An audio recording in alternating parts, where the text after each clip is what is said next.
This podcast episode is for investor education purposes only and is not intended to provide and should not be relied on for investment advice.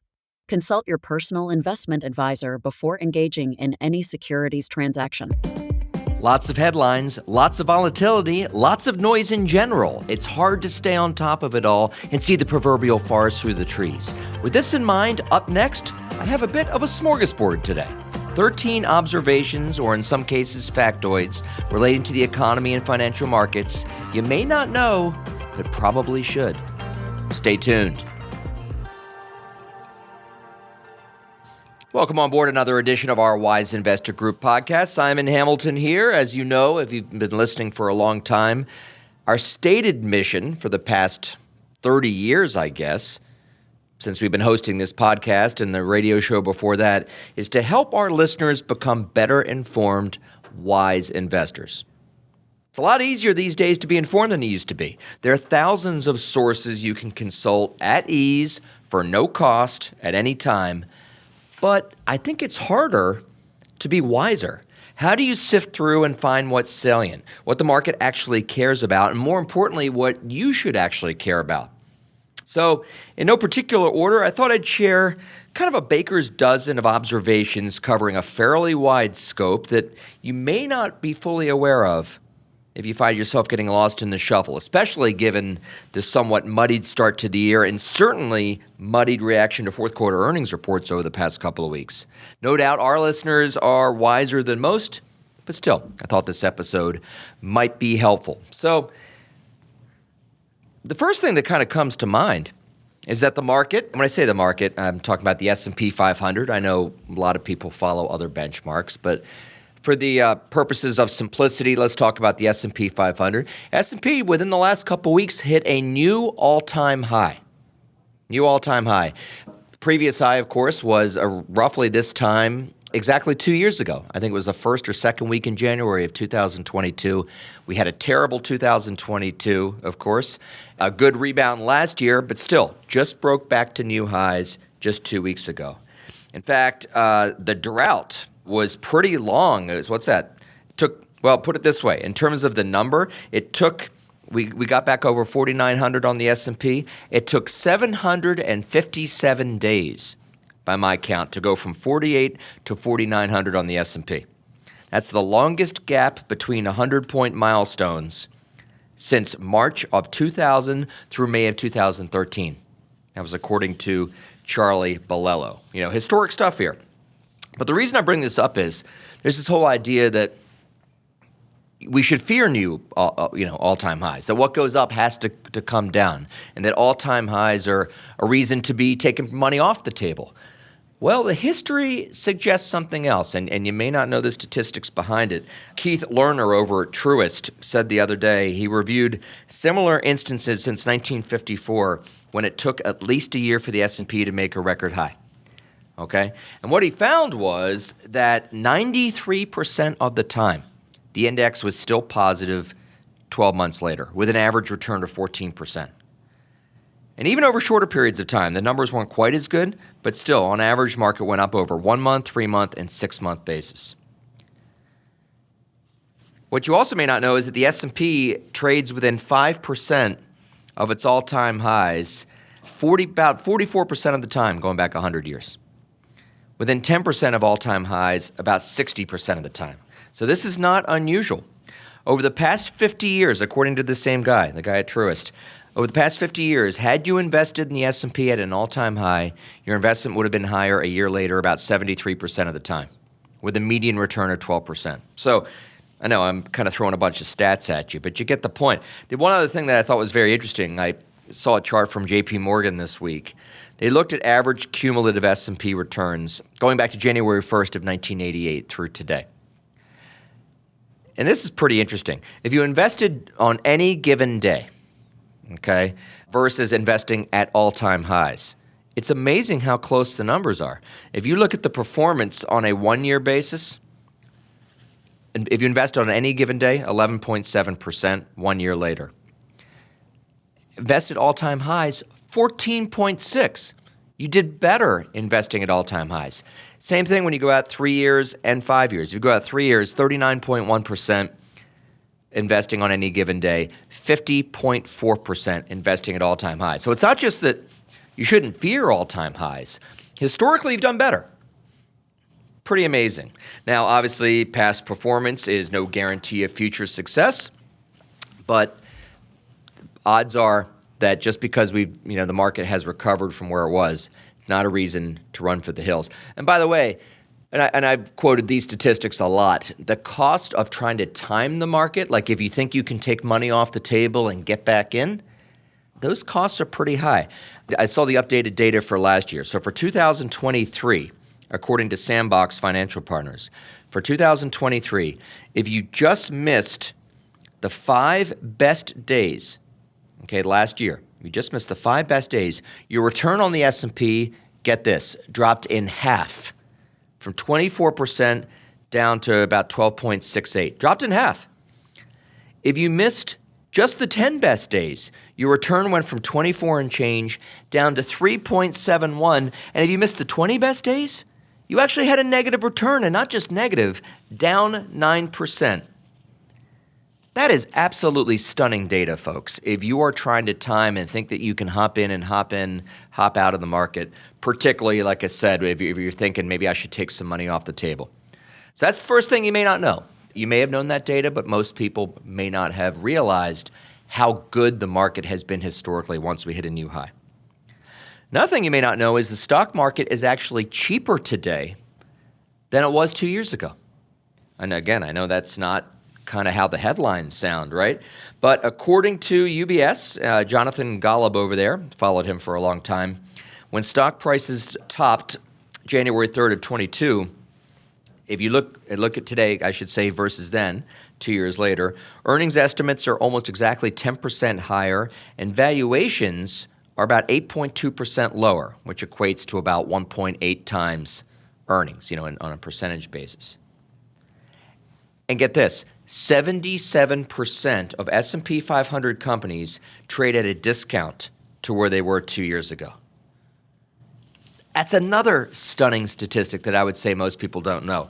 We were just writing our newsletter for January, and one of the points that we made in there is that if you look at dividend stocks, for example, and by dividend stocks, I mean stocks paying more than 2% dividend, they have come into this January, they've come into 2024 trading only at about 14.5 times earnings, according to FactSet.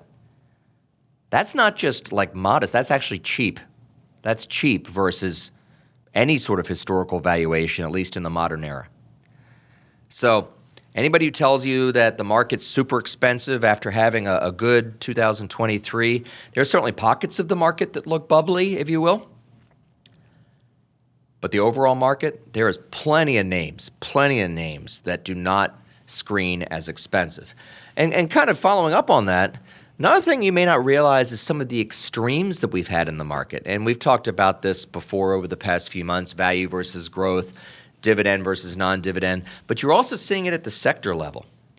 And I pay attention to this stuff because whenever you get extremes, they don't necessarily mean revert right away, but they do tend to mean revert over time. Extremes are, by definition, tend not to be sustainable. So one of the things that's particularly obvious right now is it's what's going on with technology. And you know this. There's been this big melt up in anything related to artificial intelligence, AI, right? A lot of the chip stocks have gone through the roof. But it's been technology in general has been pretty ebullient. According to Charlie Bolello, if you look at the technology sector versus the S&P, relative returns, we are at the most extreme levels in terms of outperformance by tech since March of 2000. What was March of 2000? Of course, that was the peak of the dot-com bubble, right? So we ought to pay attention to that. Semiconductors specifically, you're aware of NVIDIA, some of the names that have done very well over the last 12 months. Not quite as extreme as technology in general, but still getting there. We're close to the 95th percentile. Not quite there, but we're close to the 95th percentile of the semiconductor index trading above its 200-day moving average, which is a measure. 200-day moving average is a measure of short-term momentum, or I guess short to intermediate term momentum. So when you trade well above that, it's considered we're getting into bubble territory, some of the most we've ever seen. Also seeing it from a flow perspective. According to Securities, since the October 27th low, that's low of just last year's low. Okay, so not the low of the actual market back in 2022, but the low for last year. Tech ETFs have seen $8.6 billion in inflows. That is more than the combined sum of the 10 other sectors in the S&P, which is $3.4 billion. So more than twice, almost 2.5 times, have gone into tech ETFs versus the entirety of all the other sectors in the S&P. If that isn't extreme, I don't know what is. Meanwhile, what you may not know as well is some of the things that are really not paid attention to at all. And I would highlight consumer staples. Okay, household products, beverages, tobacco, the things that tend to hold up a little bit better in a soft economy, maybe aren't as attractive when the economy is doing well. Consumer staples are only about 6% of the S&P 500 at this point, which is one of the lowest weightings in the S&P probably since I've been doing this. I've been doing this for 30 years. Their price momentum relative to the S&P, this is from Securities, sits in the 5th percentile. 5th. That is an extreme level of underperformance. And by the way, when I talk about outperformance, I should say, and underperformance, extremes like this, I'm not putting a timing on this. I mean, things can stay stretched for a while. Things can stay unloved for a while. But if you're looking at where opportunity might be, consumer staples that pay good dividends, and we have a number of those in our portfolio, I own a number of those personally, might be a reasonable area to look for value. We certainly are doing that here at the group level. What are some other things that are unloved? So yeah, I've just talked about how the S&P back to an all-time high. Well, did you know that the Russell 2000 small cap index is still in a 20% drawdown? So here we have the S&P, large cap growth stocks, and in some cases value stocks, but mostly growth stocks, are back to where they were, recovered all their loss. Russell 2000, the small caps, are still down more than 20%. Pretty significant. And by the way, when you've seen this before, when you've seen these types of drawdowns before, the S&P has generally done fairly well over the ensuing 12 months. But still, small caps. And then somewhat related to that, another area that's been kind of a disaster in the past couple of years has been China. And I bring this up because we all have some sort of concept of China, right? Obviously, it's China's become a trade enemy of ours. They've been politically charged, right? Our relationship with China, obviously. That being said, people have thought about China as being a pretty reasonable investment over the past 10 years. I mean, going back in time, if I were talking about this 10, 15 years ago, pretty much everybody was talking about China as the great growth story in the world, right? That they were going to surpass the U.S., that the demographics of people moving from rural areas to the cities was going to propel China to new heights, that it was going to be a great market. None of that has happened. None of that has happened. Yes, it's happened in spurts, but from point to point, if you look at the last decade, okay, ending December 31st of last year, Chinese stocks have declined 23%. Not annualized, but 23% from point to point. Meanwhile, U.S. stocks, according to the S&P, have tripled. A lot of people think of China as a bastion of sort of technology stocks, right? Well, the gap between the technology stocks between China and the U.S. is even greater. According to FactSet data, U.S. tech stocks have advanced roughly 6 times over the past decade. Chinese tech stocks down 11%. That's about as extreme a divergence in performance as you can possibly imagine. Meanwhile, I don't have the exact count on where the starting valuation on China index was, but I believe it was about 30 to 35 times earnings 10 years ago, if I recall correctly. Now the Hang Seng, which is kind of the Chinese index that most people follow, down to less than 10 times earnings. Now, you could argue that there's a contrarian opportunity there. Maybe there is, from sort of a contrarian sort of value investor standpoint. But I just bring this up because this has not been a rising tide floats all boat kind of environment. Small caps, China, there are other markets I could point to, have not kept pace. This is, for the most part, there are some exceptions, but for the most part, been a large cap U.S. growth stock recovery from where we were in 2022. Okay, so just keep that in mind going forward. You may not know that. What's another thing you may not know? Well, banks have intrigued me recently. There was some news this week about a bank stock that talked about some of their commercial loan exposure and how it's starting to sour. You heard the same thing from a Japanese bank.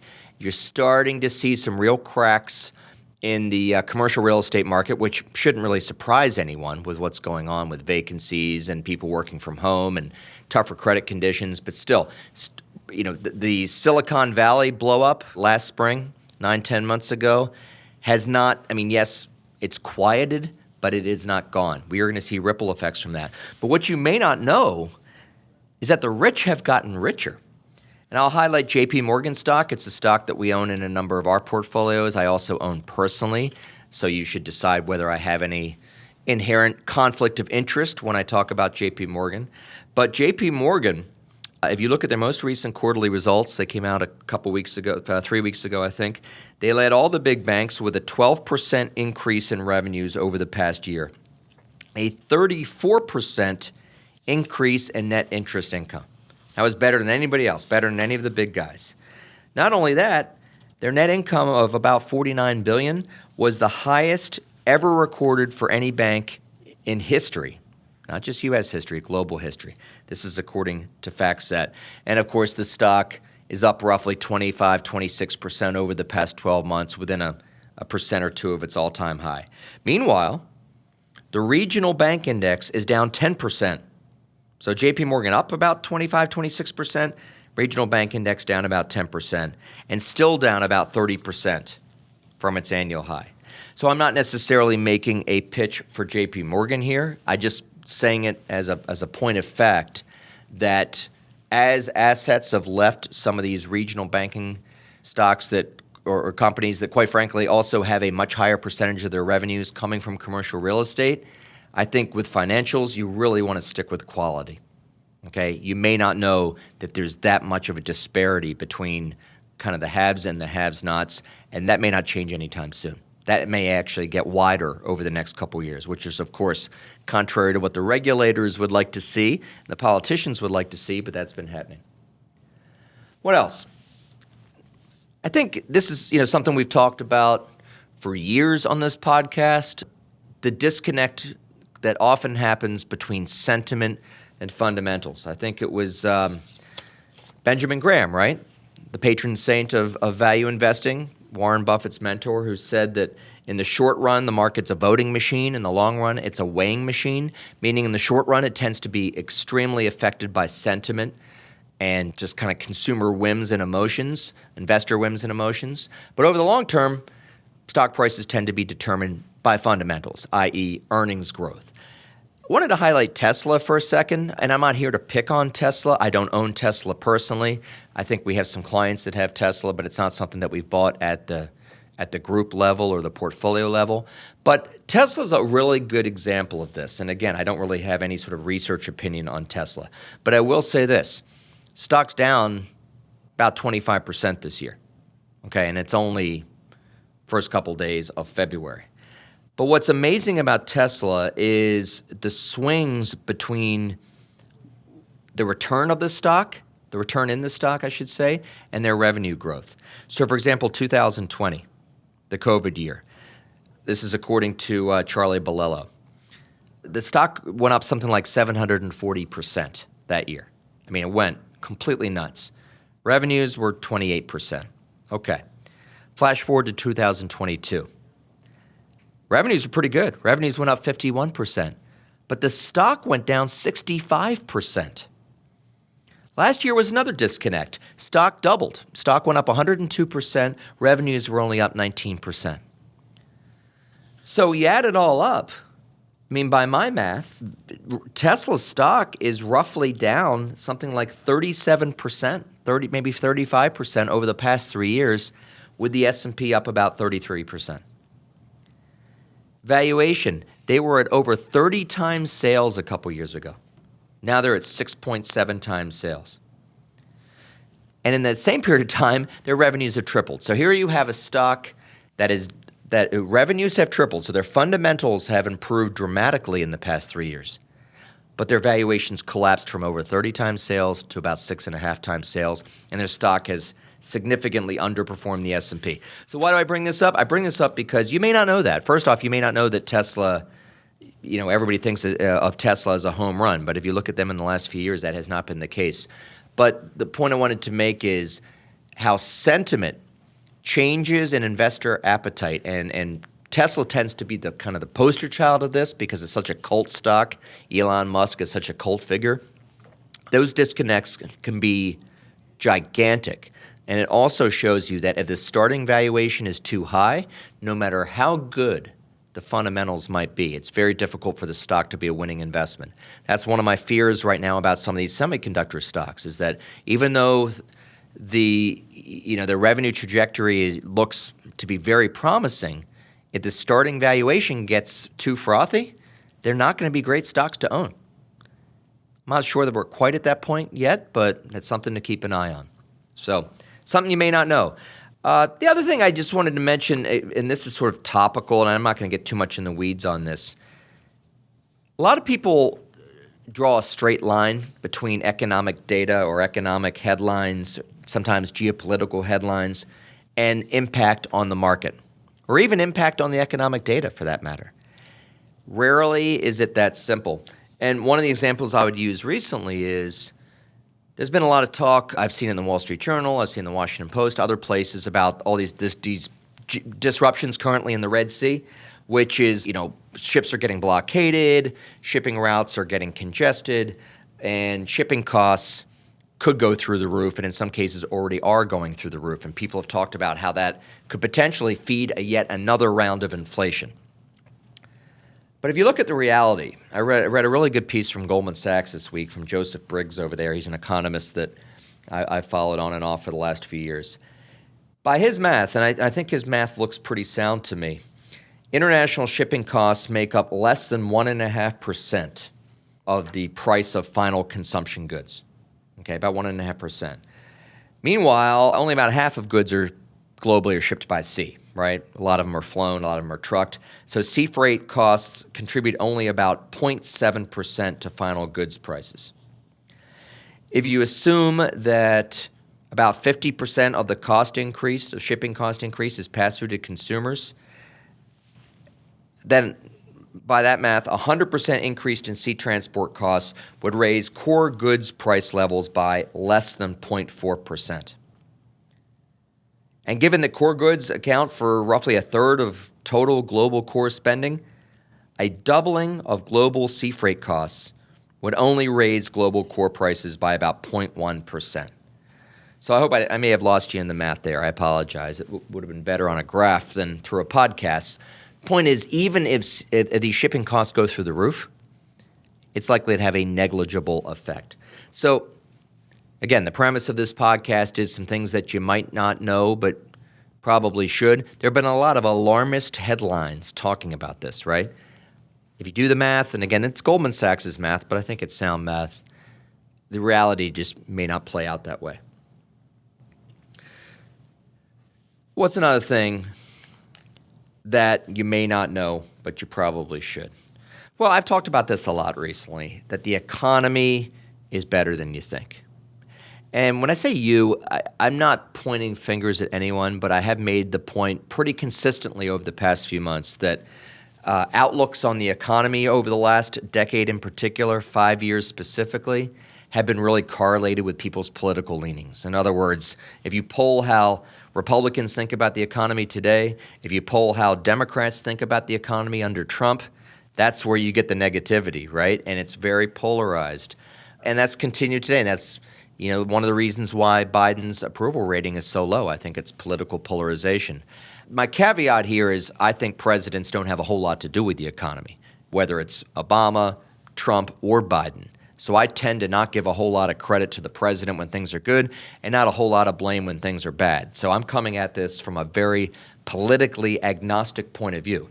But the reality is, if you just look at the data, the economy is doing better than you think. And a lot of the things that don't get highlighted as much but should is the fact that according to FactSet, after 25 consecutive months of negative real wage growth, and by real I mean relative to inflation, wages have now outpaced inflation for 8 straight months.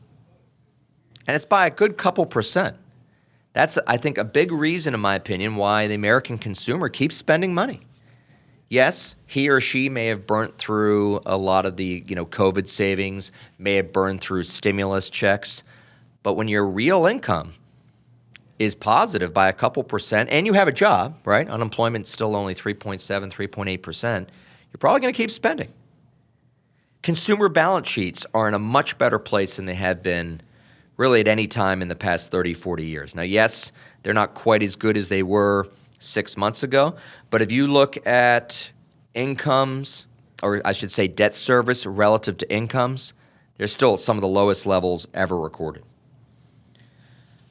There are a lot of other things I could point to. Certainly the inflation data.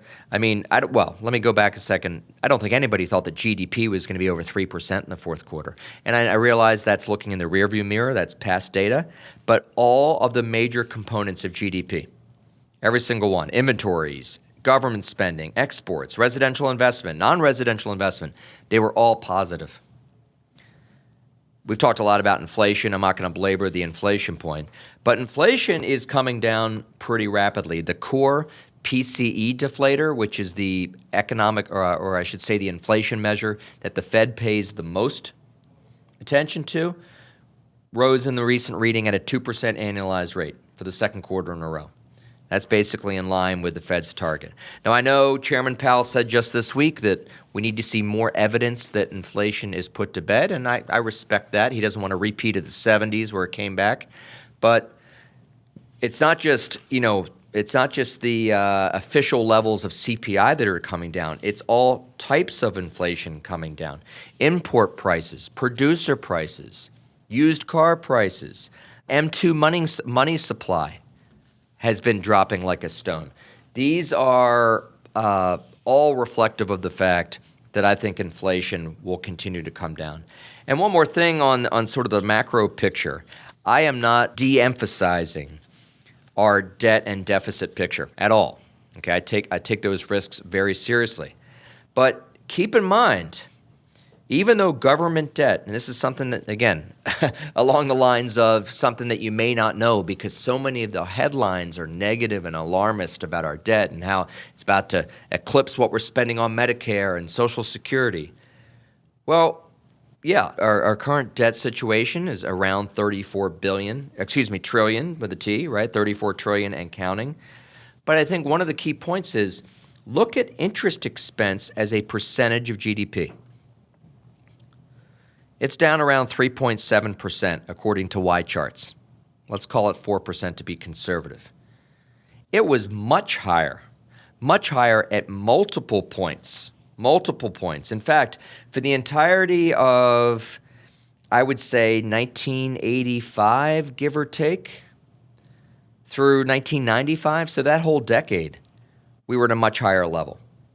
We're about 2.7%. Interest about 2.7% of GDP. Okay, so there have been. It's actually a little bit longer than that. The more that I look at the chart, there was almost a 15-year period where interest as a percentage of GDP was much higher than the current level. So again, I'm not making light of the current situation, and I'm not saying it can't get worse. But to say that this is an unprecedented, catastrophic period or reality, just not accurate. Just not accurate at all. Just a couple others here. I promised a baker's dozen of things that you may not know but probably should. How about the reaction from stocks and bonds after the first rate cut? So again, Chairman Powell this week, he pushed back on the idea that he would cut rates in March. I'm not sure that the market believes him. I still think he'll probably be cutting rates within the next 6 months. But if you look at it, if you look at the history on it, if you go back all the way to 1921, according to Ned Davis research, most of the time the Dow Jones rallies over the next 12 months after the first rate cut. And again, according to Ned Davis, when this has occurred outside of a recession, which is the hope here, it's been higher by an average of almost 23%, the Dow, following the first rate cut. Even in a recession, you still saw gains, but they weren't as high, about 10% after the first cut. So the historical precedent for stocks doing well after a cut are pretty high. Now, of course, we've rallied up over the course of the last year, so you could make the argument that maybe some of this or all of this is already priced in, but still, there's reason to believe there's some juice left in the market. And then if you look at the fixed income side, Fed funds rates and Treasury yields over the last 40 years or so have tended to peak at the same time. And if you look at the precedent on the fixed income side, you look at the average one-year fixed income total return over the prior 4 Fed rate hike cycles. This is according to Morningstar.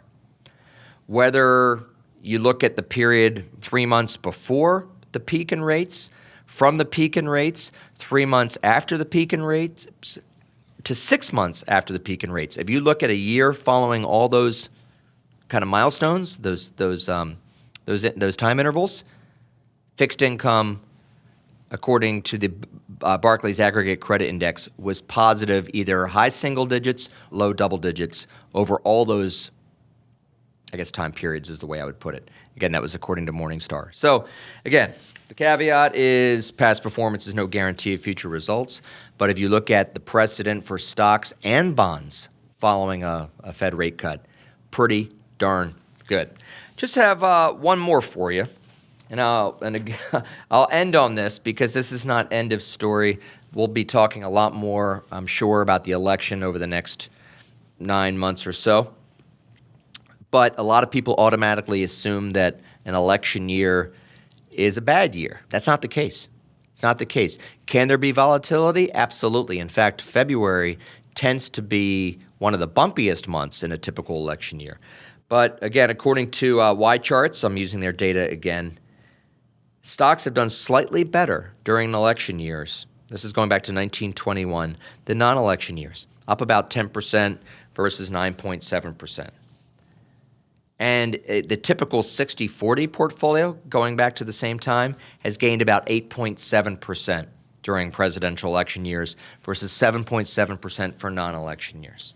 So who knows what this year will bring, but to automatically assume that even a contentious election like the one that we're going to have necessitates a down year for the markets, there's just no historical precedent for that.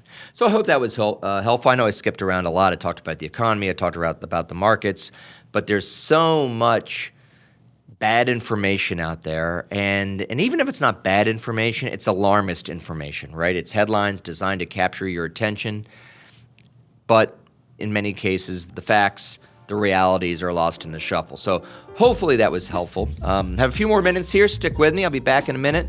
Just want to give you a couple updates on what we're hearing from some of the companies in our portfolio. Back in a minute. Stocks and bonds are volatile, but your financial plan doesn't have to be.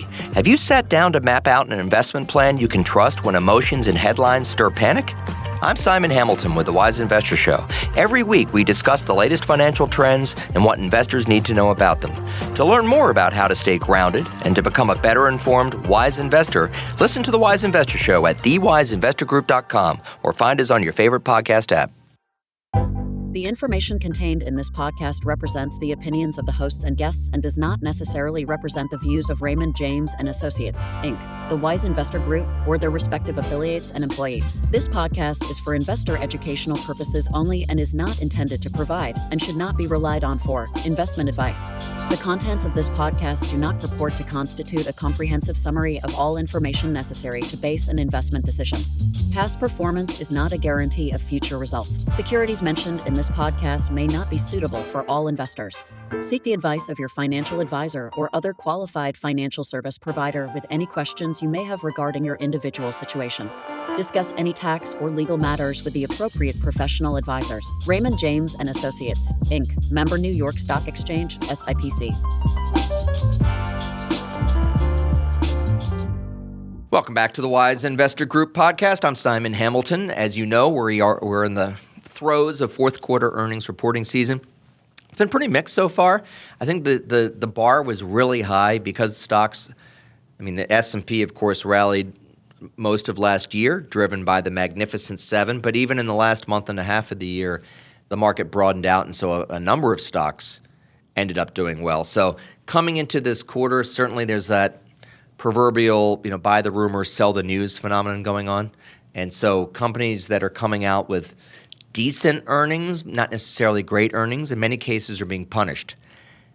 Try to look through that. Make sure you understand the fundamentals, the story behind the earnings, because sometimes the reaction, a week after the earnings print has much more to do about what traders were positioned for than what you can actually expect from the company in the coming months and coming quarters. As I always say, some of these stocks that I mention are names that I own personally. You have to decide whether that represents a conflict of interest. And also, the names that I mention are names that we own in our portfolios for many of our clients. You can assume that we've done our due diligence, we've done our homework, we know the stories. But if you're not a client, obviously I can't manage through the podcast. So you really have to do your own due diligence, do your own homework to make sure it's appropriate for your particular situation, like we've tried to do for our clients here. Just want to mention a few names. First off, kind of a stinker. I'll lead off with a stinker, and that's UPS, United Parcel Service. They've had a very tough 12 months, and quite frankly, their earnings report was not well received. So it's been a poor investment over the last year. But at this point, I actually think there's a lot to consider in the stock and something that you may want to pay attention to. It's not really surprising that they had a bad year. Not only have you seen pretty lousy manufacturing data, industrial data, so kind of industry-wide volumes have been soft over the past few quarters. So whenever you have volumes down, it's very difficult to execute on the bottom line, right? It's very difficult to have operating leverage, very difficult to keep up your margins. But also, if you recall, during the year, they had a major labor strike, big-time labor strike. Well, let me rephrase that. There was the threat of a major labor strike. Okay, so it didn't actually go through. They were able to come to some concessions before people actually walked away. But what it did do is cause a lot of disruption in their business, and they lost a lot of market share in that business. It was pretty during that time. It was pretty clear that customers, whether individuals or businesses, routed their shipping traffic through competitors, the FedExes of the world, because they didn't know if UPS was going to be able to deliver on time. So they lost some market share. And then, of course, they had to strike a 5-year wage agreement with the union, which was front-end loaded. So it really bit their margins this year, gives them a lot of visibility going forward because they're not going to have to renegotiate these things next year, nor are they going to have to deal with wage increases because they've kind of locked it in. But that all hit them this year. So as a result, it's not a huge surprise that UPS's earnings were still somewhat disappointed when they were reported the other day. But I think management team has a lot of credibility there. It's a new management team. They are laser focused on the bottom line. They announced 12,000 layoffs, which of course is probably not what the Teamsters had in mind, but that's what happened. They are recapturing lost volume.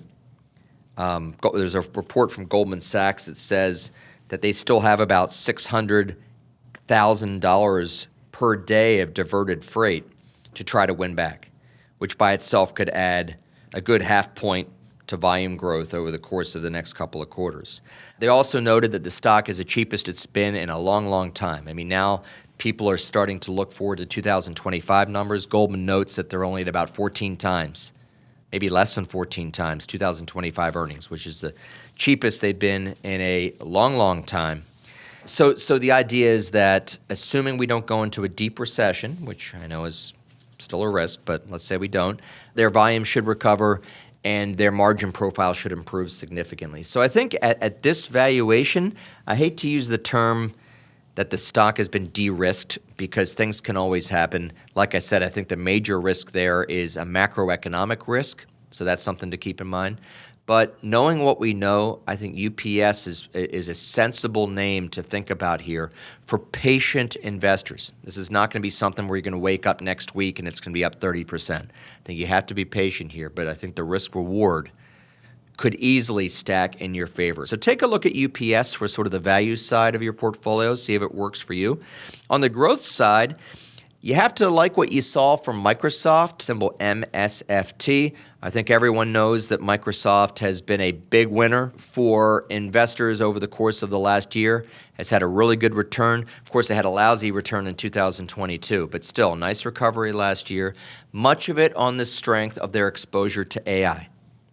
And what we saw from this most recent quarterly results is that those AI tailwinds are intensifying. Specifically, their cloud computing platform, Azure, A-Z-U-R-E, which their growth was slowing a bit in recent quarters, grew at 28% year over year. So that was a bit of an acceleration. But the important thing is you saw a 6 percentage point increase in their AI-related sales.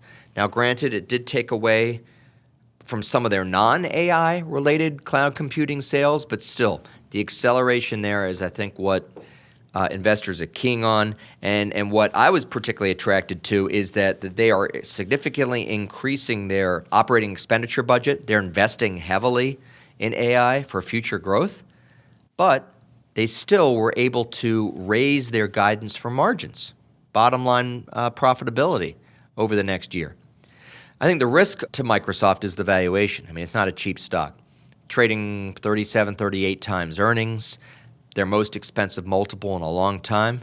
But I think if you're looking for a company that is sort of at the forefront of what could happen with AI over the coming years, Microsoft is probably a good name to think about, good name to consider. Just be aware that there's not a lot of margin for error with the valuation. So if they have an earnings hiccup or they lose some market share to a competitor, stock price is going to feel it. Not much of a safety net there, but you had to like what you saw from the quarter. Danaher is another one I just wanted to mention briefly, symbol DHR. A little bit similar to UPS in the sense that they had a tough year, and their earnings outlook for the next couple of quarters is still pretty tough. If you recall, Danaher has spun off a lot of their non-core businesses to focus on being essentially a pure-play life sciences company with kind of two major arms. One is what they call bioprocessing, which means if you're a drug company running a big drug study and you need proteins, you need the basic building blocks to run your studies. That's what Danaher does. And that's a business that has had a significant COVID overhang. There was such a melt-up in R&D related to COVID, particularly from China, that it's just been very difficult for Danaher to recreate that growth. What's more, you've had built-up inventory. So pharmaceutical companies, other life sciences companies are sitting on a ton of Danaher materials and products that they haven't been able to use. So Danaher had a rough year. And then, of course, the other part of their business is their testing, their diagnostics business. A lot of that was COVID-related. So where are they now? Well, they were very conservative on their forecast for this year because I don't think they wanted to call the bottom in bioprocessing. They've tried to do that a couple times, and it hasn't been well received. So they were very conservative. But what they basically pointed to is they think that most of the inventory destocking will happen in the first half of the year, and they think there could be a real inflection the second half of the year. And then on the testing side, they said that those revenues look to be a lot stickier than what a lot of people thought. I mean, a year ago, people thought that once COVID was over, that their revenues would fall off a cliff. That has not been the case.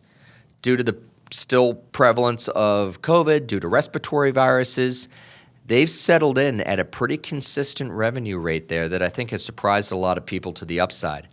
And interestingly, the stock has done well even with a fairly conservative earnings print. So I think there's a lot more traction around the idea that in the second half of 2024, not only are you going to have really good comparable results, so in other words, third and fourth quarter this year versus third and fourth quarter last year should stack up very well, but that should come at the same time as potentially an accelerating growth profile. So yes, the risk to the story is that doesn't unfold. The other risk is that the valuation is not cheap. It's not quite Microsoft, but they do trade at a premium to their peer group, certainly a premium to the S&P.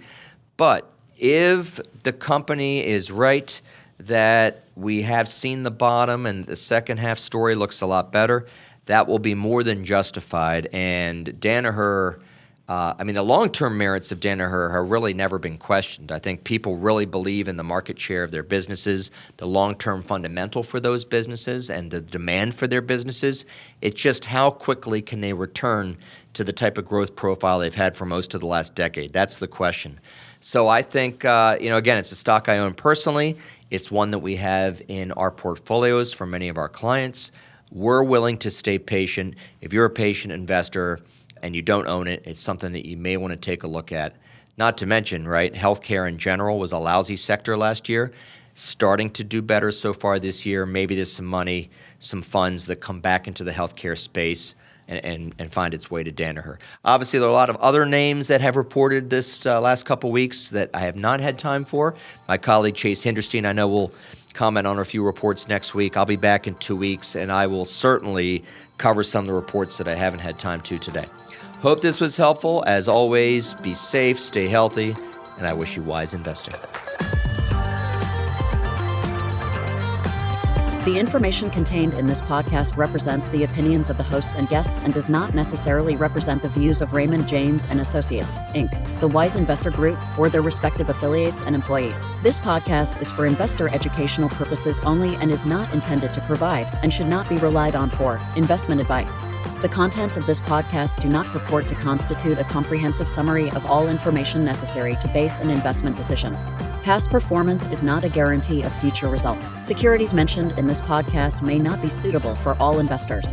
Seek the advice of your financial advisor or other qualified financial service provider with any questions you may have regarding your individual situation. Discuss any tax or legal matters with the appropriate professional advisors. Raymond James and Associates, Inc., member New York Stock Exchange, SIPC.